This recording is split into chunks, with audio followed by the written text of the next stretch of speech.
nagtanong, nagagalit ka agad. Imbes na makinig, mag-adominem na lang.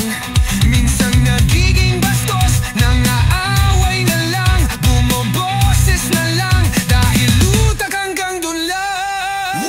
Tanga, fanatic, yan ba talaga ang gusto mo? Sunod-sunuran na lang sa amo, nakakadena ang prinsipyo. Tanga, fanatic, laging binabali ang totoo. Malakas ang loob, dahil nagtatago sa anino.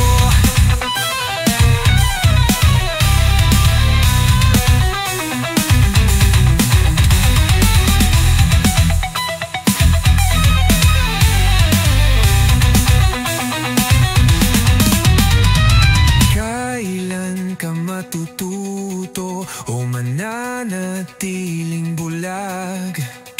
Idol mo, di ka naman kayang iligtas. Sa huli ng laban, sino ang talo? Bakit di mo subukang buksan ang isip mo?